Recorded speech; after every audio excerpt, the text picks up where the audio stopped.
Muy buenas noches. Hoy les ofrecemos la segunda parte y la última del programa de las claves que hizo Antonio Caballero en La Habana, conversando con los voceros de las FARC, Pablo Catatumbo e Iván Márquez.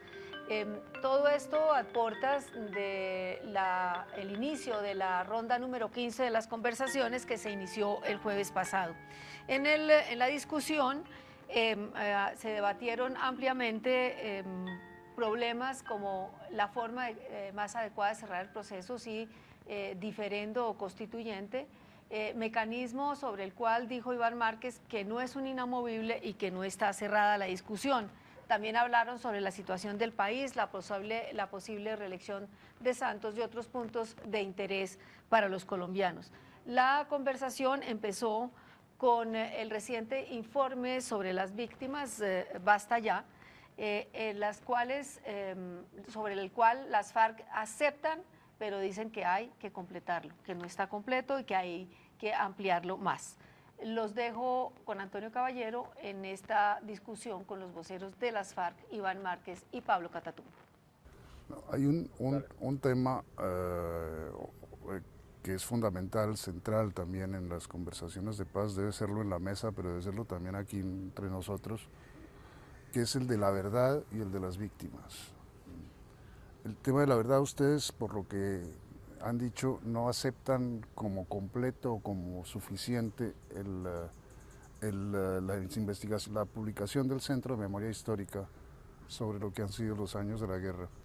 ¿Por qué? ¿Y qué les hace falta o qué piden? Sí, nosotros hemos dado unas apreciaciones favorables al informe de este grupo de memoria histórica, pero lo consideramos incompleto, efectivamente, porque aquí se está quedando atrás, se están quedando sin analizar 20 años que son fundamentales, claves para establecer causas y responsables de esta larga confrontación que hemos tenido los colombianos. Ya pasamos de medio siglo de confrontación. Entonces nosotros queremos que se precise este asunto, que se conozca quiénes son los responsables para que a la hora de hablar de victimarios, hablemos de esos victimarios. ¿Quiénes son los verdaderos responsables? Pero ustedes están pidiendo que en esa investigación, esa nueva investigación más completa y que se refiere a los años anteriores, participe quién, que sea una investigación académica como es un poco esta de los... Académica, historiadores, personalidades internacionales que nos ayuden a descubrir, a precisar, a establecer qué fue lo que ocurrió en estos años que son claves para establecer responsabilidades y para que el país conozca la verdad. Nosotros pensamos que se necesita un acuerdo con el gobierno y hay que tratar de concretarlo lo más pronto posible, antes de que se empiece la discusión de este punto, que es muy, muy importante también el tema de las víctimas, a las cuales nosotros debemos pues respeto.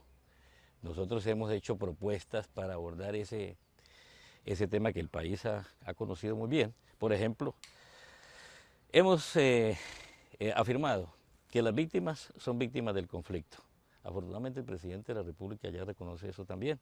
Sí, lo que pasa es que es una manera, eso es un poco un recurso semántico, por supuesto. No es un recurso semántico, eso es real. Es que eso es lo que ha ocurrido en naturalmente, Colombia. eso es evidente, pero dentro del conflicto hay responsables, de Sí, un hay lado unos y del otro.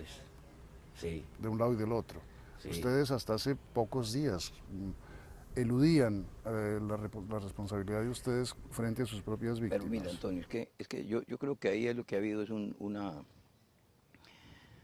ha habido una gran equivocación al pretender abordar el tema de la violencia en Colombia, el problema de la guerra en Colombia como un problema criminal.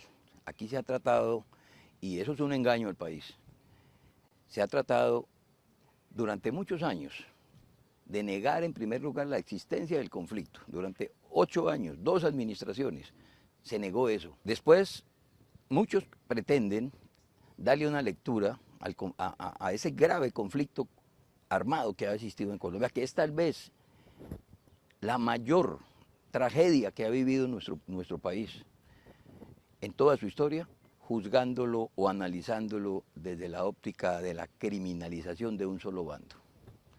Para nosotros la cosa es distinta. Para nosotros esto es un problema político. Esto no es un problema de criminales. Esto no es un problema de unos narcobandoleros o narcoguerrilleros, como acostumbran decir por allá, sino un problema político que tiene mucho que ver con la historia de Colombia. Pero precisamente ese es el reconocimiento que hizo el gobierno del presidente Santos, a diferencia de lo que había hecho Uribe durante 8 años. Negar el conflicto, claro, negar es un la hecho muy Es un hecho positivo. muy importante que nosotros valoramos. Realmente muy importante que el presidente de la República Sí, pero fíjese, haya tenido esa audacia y ese valor. en esos 60 años de confrontación, como lo reconoció el presidente ante la Corte Constitucional, este problema se nos desbordó, la guerra se deshumanizó y dijo él, nos deshumanizó a todos. Desde el momento que el presidente de la República, como jefe del Estado, hace ese reconocimiento ante la Corte Constitucional, ¿qué fenómeno ocurre? Que el Estado colombiano se está declarando parte del conflicto, pero a la vez se está autocriminando como victimario. Entonces, si el Estado hace parte dentro de los responsables del conflicto y reconoce haber caído en el fenómeno de la deshumanización, pues hombre, se está convirtiendo en parte y como parte no puede ser juez. No puede ser uno a la vez Pero juez y parte. ¿Y quién puede ser juez en ese caso? Tampoco pueden serlo los insurgentes. Tampoco Obvio que no, nosotros no estamos reclamando buscar eso. buscar un juez, una personalidad internacional. Por eso, no, pero es que por Tribunal eso, de los Pueblos, como por el eso es que Tribunal de nosotros Bertrand hemos Russell. planteado de que este tema, el problema de la guerra en Colombia no se puede abordar desde la óptica de la criminalización. Esto es un problema Sí, político lo que ocurre- y tiene una solución Lo que política. ocurre, Pablo, estamos hablando hace un momento de las campañas mediáticas dirigidas a causarle daño al proceso, y uno de ellos es la pretensión de colocar a la guerrilla, a estigmatizar a la guerrilla como la única responsable de este conflicto. Por eso es que nosotros estamos pidiendo que se establezca, que se conforme la verdad de la comisión de la revisión de la historia del conflicto armado colombiano, para que se encargue de precisar estas cosas. ¿Quiénes son los responsables? Ya establecidos los responsables, pues entonces vamos a ver cómo abordamos este problema. Y hemos hecho la siguiente propuesta, que hay que realizar un día en que todas las fuerzas, todos los actores de este conflicto se comprometan en un acto de contrición sincera, ¿no? No de un perdón pedido mediáticamente, no. Necesitamos que realmente esa actitud de contrición parta del corazón de la gente. Y entonces hemos dicho que haya un día en el que todos los responsables, todos los actores de este conflicto le digan algo al país, empezando desde el presidente de la República, empezando desde los comandantes de fuerza, los servicios de inteligencia, los partidos políticos, los Estados Unidos. Obviamente los Estados Unidos tienen que ver mucho en esta confrontación. Ellos trajeron la doctrina de la seguridad nacional, el enemigo interno, de el acuerdo, conflicto de baja pero intensidad. ¿cómo ve usted eso en la práctica? Es decir, ¿cómo se hace ese día de Sería acción un de día gracias? luminoso para Colombia, porque allí Con voluntad política se con puede voluntad hacer eso. política se puede hacer. No, pero en la práctica, digo, ¿cómo lo ve exactamente? Que salgan a pedir perdón, ¿quién? O no, pedir perdón y decidir... Todos los que hemos dicho, todos los que hemos mencionado, todos estos actores deben hablar ese día. Es un acto de contrición, estoy diciendo, y sobre todo Sí, expresarle al pero país no lo la veo. certeza Pero- de que pero no, mira, Antonio, no se repetirá primero hay esto. que reconstituir No habrá un... es decir, hay que recomponer la historia, hay que primero establecer qué pasó, la verdad, no la interpretación malévola que han querido hacer algunos, porque esto es, como le dije ahora, es una inmensa tragedia que ha tenido nuestro pueblo, del cual nosotros somos actores y estamos dispuestos a asumir la responsabilidad, pero no de la manera como pretenden algunos. Le voy a poner este ejemplo. En el caso de Yidis Medina, cuando se cometió el cohecho, solamente fue castigada Yidis Medina cuando todo el mundo sabe que el cohecho se comete entre dos. Entonces, la que pagó cárcel fue Yidis Medina y los otros señores están en absoluta libertad. Eso mismo es lo que se pretende hacer con este conflicto tan complicado que tenemos en Colombia, en el que parece que los únicos responsables fuéramos los guerrilleros. Entonces, la clase dirigente del país no tiene ninguna responsabilidad. Los empresarios palmeros que patrocinaron paramilitares en Urabá, Drummond, Chiquita Banana, los señores de Azocaña en el Valle, esos no van a pagar cuando existen pruebas suficientes de que ellos patrocinaron grupos paramilitares en el Valle. Personalmente me tocó enfrentar la horda paramilitar en el Valle del Cauca y tenemos pruebas. Eso lo conocen los campesinos de Santa Lucía, los de Buga, los de Tuluá, que sufrieron masacres de los paramilitares y fueron financiados. Eso está en testimonios, eso está en pruebas, en los juzgados, de que los paramilitares en el Valle fueron financiados por la mafia y por los industriales que querían resarcirse de el secuestro de la María, de otras cosas que habían pasado en el Valle, y patrocinaron fuerzas paramilitares. Entonces, desde ese punto de ellos no van a responder. Hay gente, Pablo, como Uribe, que pretenden pasar de agache, por ejemplo. Sí, un el segundo, jefe máximo del paramilitarismo en Colombia. Álvaro Uribe. Álvaro Uribe. De acuerdo, pero es decir, usted dice, ellos no van a responder y está pensando en una respuesta, volvemos a lo mismo, judicial. No. Es decir, que este conflicto político de características Estoy pensando políticas... en que a esto hay que buscarle una solución política. Eso es lo que tienen que ellos reflexionar y no seguir por ese camino, por ese camino del marco jurídico ni de la justicia de la Corte Penal Internacional, porque por eso nosotros decimos, si nos metemos por ese camino, nos vamos a enredar, señores, sí, nos vamos a enredar, porque yo personalmente no creo que Álvaro Uribe vaya a ir a la cárcel. Cuando se le han abierto procesos a algunos de sus amigos, por ejemplo, a la señora Eldaz, entonces está el recurso de irse para Panamá. Luis Carlos Restrepo está en Washington. Y así, muchos delincuentes. Yo creo que Álvaro Uribe, en el momento en que los procesos de él avancen y le demuestren su participación en todo este tramado paramilitar que hubo en Colombia, porque lo que no se puede negar es que en Colombia hubo 30 años en los que los paramilitares hicieron lo que les dio la gana. Cerca a las bases militares. Jamás se produjo en 30 años. Y reto a cualquier investigador a que nos diga cuándo hubo combates entre fuerza pública y paramilitares en 30 años que se cometieron todas las masacres. No hay un registro de un combate entre el ejército y los paramilitares. No existe. Pero eso se ha investigado. Ustedes niegan que se ha investigado, pero por ejemplo está el caso del general Rito Alejo del Río, está el caso del general de Mapiripán. Uzcategui. Sí. Pero es que el fenómeno va más allá.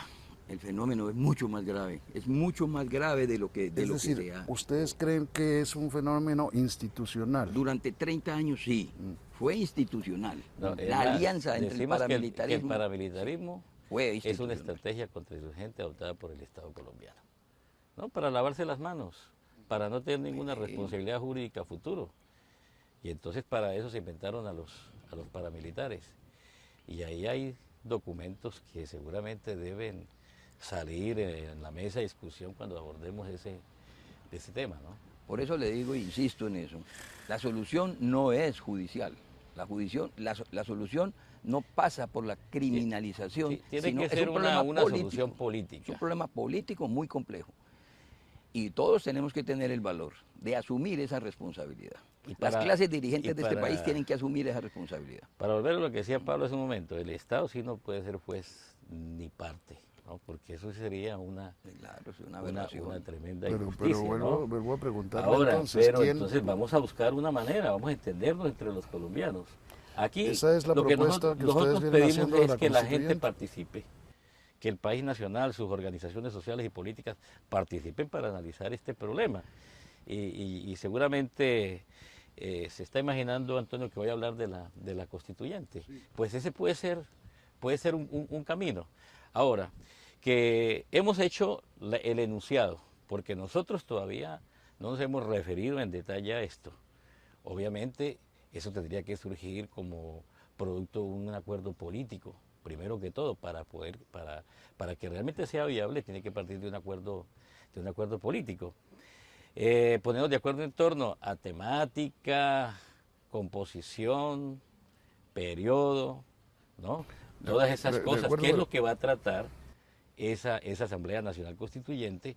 Porque nosotros necesitamos aquí que haya una instancia que esté por encima de la injerencia de ese entramado jurídico internacional, que si va a seguir actuando como lo está haciendo, seguramente le va a generar escollos muy grandes a la paz de Colombia, y en lugar de evitar víctimas va a producir más víctimas y va también a obtener otra cosa que no queremos los colombianos, que es la continuación de la guerra. Sí, nosotros queremos la paz. Pero es que está planteando dos cosas que están interconectadas desde luego, pero que son de dimensiones muy distintas. Una es el fin del conflicto armado y otra es la paz en Colombia. La paz en Colombia, el fin del conflicto armado es solo uno de los elementos de la paz. Ahora, pero mire, hay una cosa, Antonio.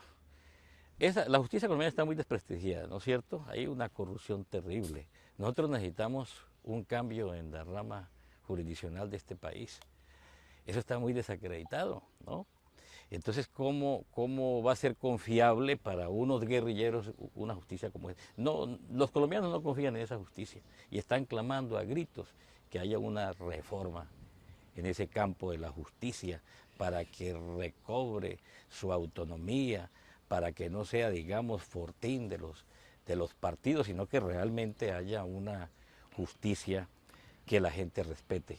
Mientras esto siga así, vamos a tener muchas dificultades. Pero precisamente por eso, Antonio, es que nosotros estamos planteando, mire, esto es todo un rompecabezas, esto que ha pasado en Colombia, esa violencia tan prolongada, tan larga, tan llena de contradicciones, es un enorme rompecabezas. Nosotros lo que estamos diciendo es que en primer lugar hay que restablecer la verdad. Ese rompecabezas tiene 1000 fichitas, 1000 partes. Recompongamos eso, o sea, armemos el rompecabezas completo. Una vez que miremos cómo es el cuadro ese dantesco que nos va a dar cuando establezcamos la verdad, pero la verdad verdadera de qué fue lo que pasó en Colombia en estos 60 años y por qué pasó, no la interpretación maniquea que le quieren dar algunos, sino la verdadera historia de la responsabilidad histórica. Pero, entonces Pablo, ahí los colombianos tenemos que tomar una decisión. Pero usted está pidiendo algo que no se ha conseguido en ninguna parte del mundo y en ningún momento de la historia, que es reconstruir la verdad verdadera. ¿Cómo fue la verdad verdadera de la Segunda Guerra Mundial, por ejemplo? ¿Usted cree que hay una sola verdad verdadera en eso? Yo creo que ahora ya más o menos se sabe. Y creo más que o menos 50 años después. Bueno, por eso. Pero es que ya pasaron 50 años desde que comenzó esto. Desde que comenzó. Nosotros pensamos que sí es posible, por lo menos, establecer la verdad verdadera del origen de esta guerra. ¿Qué fue lo que pasó aquí y por qué comenzó esto? Y ya después que se desbordó, que se deshumanizó, como dijo el señor presidente, eso es otro tema.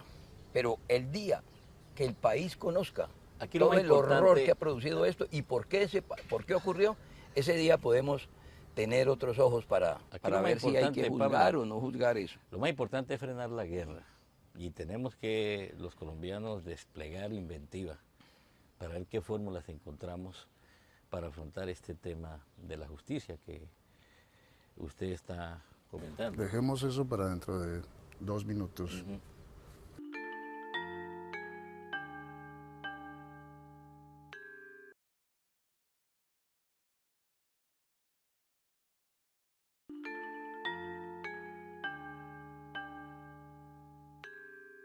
Yo quería decir, Antonio, algo antes de empezar, y es con relación al impacto que ha tenido en el país la carta reciente del comandante Timo León Jiménez. prácticamente han armado una tempestad en un vaso de agua, atribuyéndole a Timoleón alcances que él nunca pretendió, como por ejemplo que estamos haciendo amenazas. No estamos haciendo ningún tipo de amenazas, en primer lugar. En segundo lugar, queremos darle satisfacciones al país, de informar algunas cosas que no se informan, que el país tiene que conocerlas sobre la construcción de este acuerdo de paz. Los informes han sido muy incompletos. Realmente los informes dicen muy poco. Y a pesar de que eso está convenido en esta agenda, en este acuerdo, no hemos podido hasta ahora elaborar una información más completa para que la gente tenga una especie de carta de navegación y pueda opinar con mayor propiedad. Iván, dice la información conjunta que están dando ustedes o la información que están dando ustedes por otra parte. La información conjunta no es suficiente. Tenemos que desengranarnos y hablar más, porque nosotros necesitamos que la gente apoye este proceso. Sabemos que el pueblo colombiano mayoritariamente quiere la paz.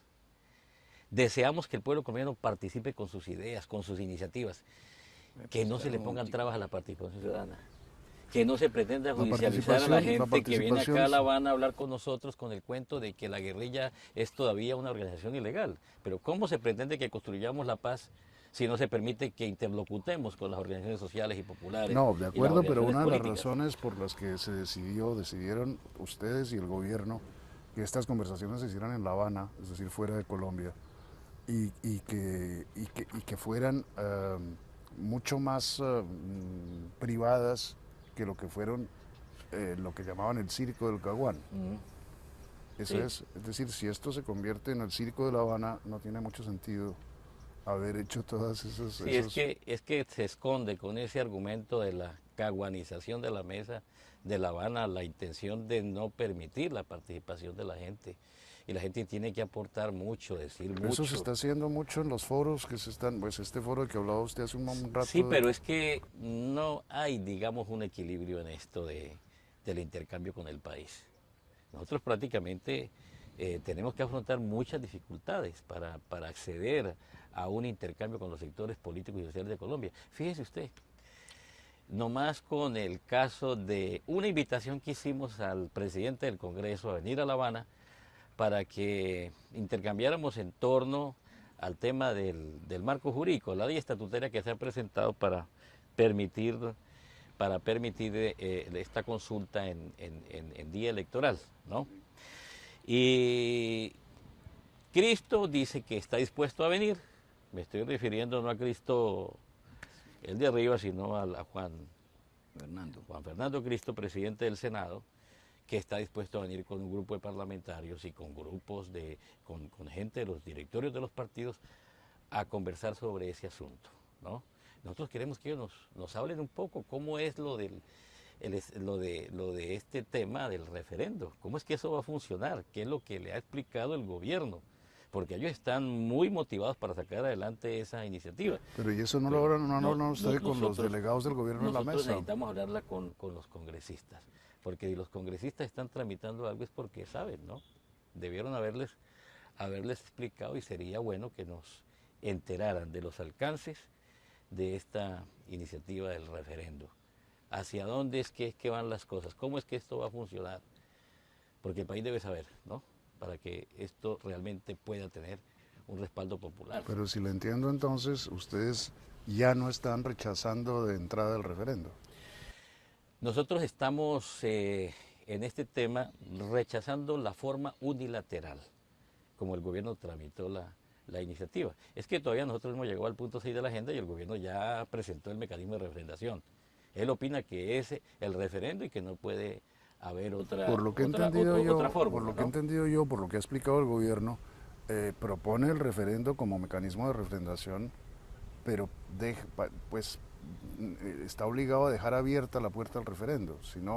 Si solo en el último momento se acepta como mecanismo, no hay tiempo para proponérselo al Congreso. Sí, pero es que eso debe discutirse previamente en la mesa. Nosotros no podemos ser sorprendidos con este tipo de iniciativas unilaterales en el Congreso de la República. Tiene que discutirse previamente y tiene que haber una posición conjunta para que una iniciativa de esa naturaleza pueda tener éxito, ¿no? Estamos criticando la unilateralidad con que el gobierno ha presentado este proyecto, pero además nosotros pensamos que no es suficiente un referendo para que la gente opine de manera bien informada sobre la amplísima temática que va a resultar como acuerdo final. Lo que pasa es que a eso ha respondido Humberto de la Calle, diciendo que lo que no se puede hacer es volver a iniciar todas las discusiones, que entonces no hubiera sido, ha sido superfluo este año de La Habana. Pero él dice eso con relación a nuestra propuesta de Asamblea Nacional Constituyente, pero no es así. Que es tan unilateral, que es unilateral también. Está equivocado. No, no es unilateral, porque es que nosotros todavía no la hemos presentado oficialmente en la mesa. Nosotros nos hemos referido en general. Usted sabe que estamos trabajando ahora con 10 propuestas mínimas para lo que hemos denominado la democratización real, la paz con justicia social y la reconciliación nacional. Y en esas 10 propuestas mínimas tenemos el tema de la Asamblea Nacional Constituyente, que se trataría en este segundo punto, porque es obvio que se refiere a la participación política y sobre todo a la participación ciudadana en la construcción del acuerdo de paz. Pero también está contenido en el punto 6º de la agenda. Sí. Y ahí es donde realmente podemos discutir con calma todas estas posibilidades. Si el gobierno no está de acuerdo con la constituyente, entonces, ¿cuál sería el mecanismo de refrendación? Eso tenemos que convenirlo, tenemos que conversarlo.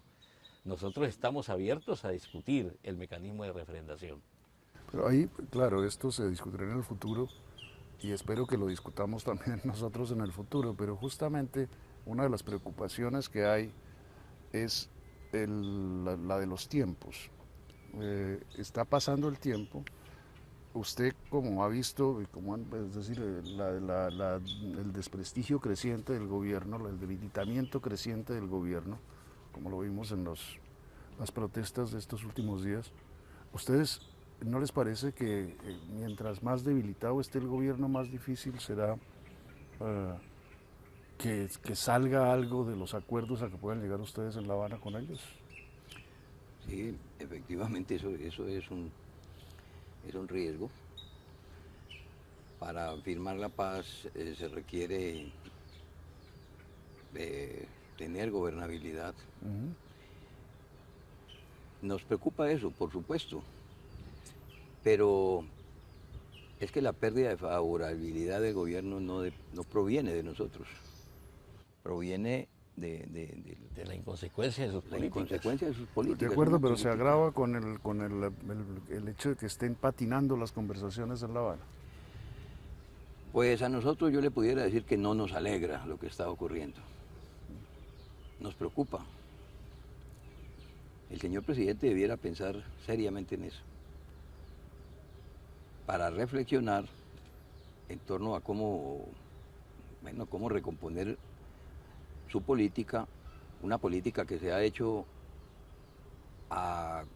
contraria, dijéramos, a todos los intereses nacionales, una política dirigida a favorecer tal vez el 1 o el 2% de los colombianos, a las grandes corporaciones financieras, a las multinacionales, y descuidando a las grandes mayorías nacionales que constituyen la otra Colombia, esa Colombia desconocida que es la que nosotros reclamamos. A mí me parece, Pablo, y Antonio, que un proceso de paz no puede ponerse a depender de tiempos electorales y de tiempos legislativos. Y obviamente el gobierno ha presentado de manera extemporánea su propuesta, por ejemplo, de mecanismo de refrendación. Debió haberlo hecho mucho antes, para tener un espacio prudente para la discusión. Pero como ahora viene el problema de los tiempos legislativos, el Congreso va a funcionar creo que hasta el 16 de diciembre, y entonces aquí hay que generar otras leyes, y entonces tenemos que trotar, tenemos que ir rápido. Así no se puede. No, pero... Y a nosotros nos parece que ligar proceso de paz a proceso electoral, estamos con esa, o se está con esa actitud de entecando o enfermando el proceso de paz. No debiéramos contaminar la búsqueda de la paz de Colombia con las elecciones, porque usted sabe que hay muchos cuestionamientos y precisamente los enemigos de la paz que hemos mencionado aquí se aprovechan de esas circunstancias para tratar de quitarle, digamos, credibilidad a un gran esfuerzo que estamos haciendo aquí en La Habana, porque nosotros de verdad, Antonio, sí estamos buscando sinceramente, de corazón, la posibilidad de encontrar una solución política a este largo conflicto que nos ha enfrentado, y la vamos a trabajar. Estamos jugados por la paz. Y si la FARC designó a semejante equipo de voceros, gente de rango militar y político, es porque realmente está apostándole y de manera fuerte a la paz de Colombia. Pensamos nosotros que ha llegado el momento de la terminación del conflicto. Lo ha dicho Pablo en otras ocasiones, lo han dicho otros compañeros, una guerra, las guerras no son eternas, las guerras tienen un final, y uno de los finales previsibles puede ser en una mesa de conversaciones. Y nosotros, los guerrilleros de la FARC, estamos dispuestos a jugárnosla por encontrar la salida política allí, la reconciliación de los colombianos en una mesa de conversaciones. Pero necesita el concurso de todos y que la gente apoye, que la gente sea comprensiva, porque realmente han ocurrido muchos problemas como los que hemos discutido aquí. Ese problema de las víctimas no es tan fácil. Ese problema del marco jurídico también genera una cantidad de ruidos. El entramado jurídico internacional, la Corte Interamericana, y si dejamos que esos digamos, factores externos aumenten su volumen contra un esfuerzo que nosotros estamos haciendo aquí en contra, criticándolo, poniéndole reparos, pues va a ser muy, muy difícil que encontremos el ambiente necesario para la paz. Pero sin salirnos de los tiempos, es que hay dos clases de tiempos, los tiempos legislativos, habla usted, y los tiempos electorales. Sí. Pero esos son los tiempos, digamos, que impone el funcionamiento del sistema político colombiano. Hay elecciones cada tanto tiempo, pero los tiempos del Estado colombiano no son los tiempos de un gobierno determinado, de este gobierno, sino que han sido los tiempos en los cuales se ha desarrollado este medio siglo de conflicto, justamente. Pero este proceso lleva casi un año. Hubo tiempo para presentar oportunamente las propuestas a consideración del Congreso, ¿no? A eso es que... Pero no se me queje a mí, Iván, porque yo no soy el gobierno. No, usted no es el gobierno, usted es un crítico del gobierno muy, muy importante. El país necesita gente como usted, que hable Muchas gracias, Iván, pero eso tampoco se trata de eso en este programa. Lo que pasa es que a todo esto crece el escepticismo. Yo no sé qué tan informados están ustedes directamente de lo que se piensa, o si están convencidos de que ese escepticismo es solo una farsa montada por los grandes medios de comunicación. ¿Pablo responde? No, creo que sí, por supuesto, crece el escepticismo. Depende de cómo se mire. Nosotros tenemos otra percepción.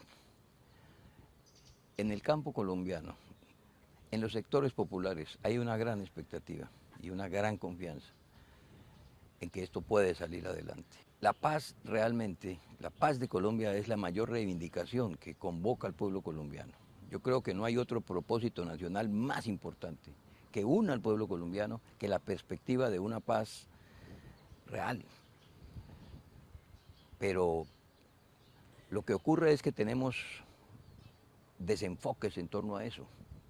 Vea, este proceso comenzó con una carta que se le envió al presidente de la República. La primera vez que tuvimos contacto con el señor presidente de la República, Alfonso Cano todavía estaba vivo,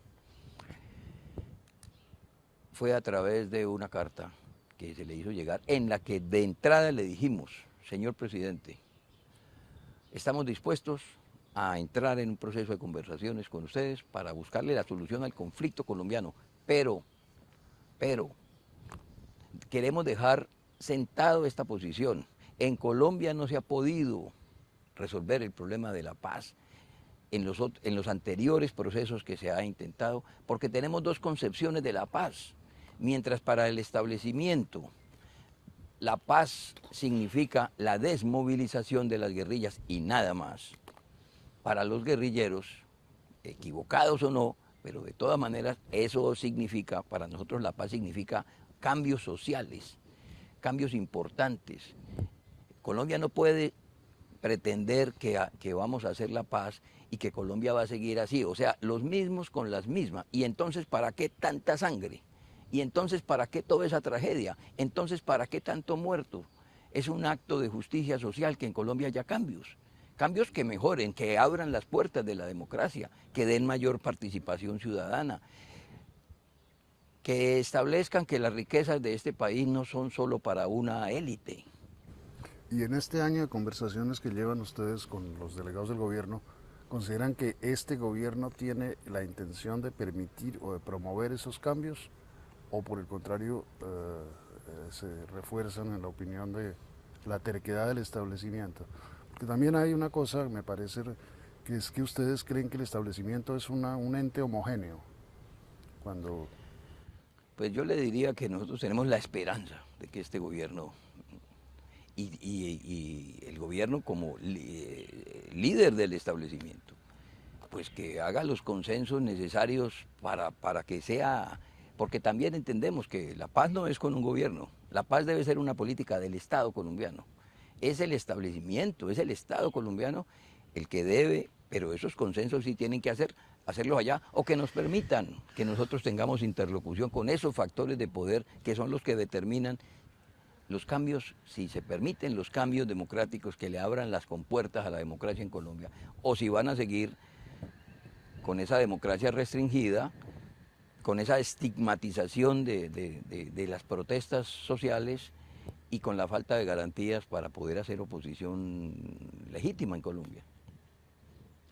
El estatuto de la oposición, que es lo que se viene discutiendo desde hace 25 años, efectivamente, sin llegar a ninguna conclusión. Con lo cual volvemos a los tiempos. ¿Ustedes consideran que esto puede seguir indefinidamente?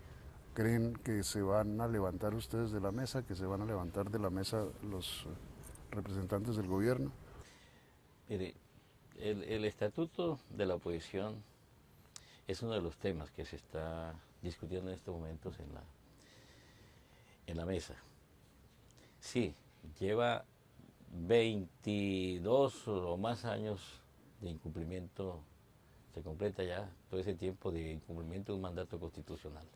Eso no se logró materializar, porque hubo desentendimiento por parte del Congreso, porque no le interesaba realmente que existiese un estatuto de la oposición. Ahora, nosotros queremos que para el diseño de ese estatuto participen todas las fuerzas políticas del país. Que nos reunamos acá en La Habana. Cuando vengan los señores congresistas les vamos a proponer eso, ¿no? Para ver cómo armamos entre todos un estatuto de la oposición que deje satisfacciones a todos los actores políticos de Colombia. Por una parte. A nosotros también nos gustaría discutir, Antonio, el tema de las garantías de oposición política para las organizaciones sociales, que han sido muy estigmatizadas, muy reprimidas, lo cual eso es muy injusto. Y nos gustaría, por ejemplo, para que eso no nos enrede en la mesa, pues eso puede ocupar un tiempo bastante largo, que ese tema, llegáramos a un acuerdo con el gobierno para que ese tema lo aborden las distintas organizaciones sociales y populares del país, y presentaran al gobierno una especie de proyectos sobre lo que podría ser un estatuto para la oposición política de las organizaciones sociales y populares. Esa es una fórmula. Dirán, no, pero tantas organizaciones que hay en el país, eso es imposible. Nosotros decimos, no, mire, así como se han realizado los foros, esos foros que ha prácticamente orientado la mesa de conversaciones para que se realicen en Bogotá y que también los ha realizado el Congreso, en esos foros participan muchas organizaciones. 1.500 personas o más, pero Allí Bueno, se sacan de esos unas foros, conclusiones muy de esos foros salen conclusiones Claro. que se le presentan aquí, en de nuevo la constituyente de que hemos venido hablando, no, a la mesa. a la A mesa. la mesa. Se presentan a la mesa y bueno, ahí tenemos ya este acuerdo. También puede ser el mecanismo ese de refrendación, quien resuelva. Porque nosotros no descartamos la constituyente. Nosotros no hemos dicho, no señores, no queremos constituyente, lo que viene aquí es referendo, porque el gobierno dice que es el referendo y no hay más nada. No, ahí está esa propuesta para la discusión y aspiramos que el gobierno sepa escucharnos. Cuando nosotros expongamos los elementos que dicen que es urgente para Colombia, una constituyente que al final nos dé un verdadero pacto de paz, ¿no? Es lo que queremos que salga de una constituyente, que tenga la fuerza de la legitimidad que solamente puede otorgar el poder constituyente, el soberano, que es el pueblo de Colombia.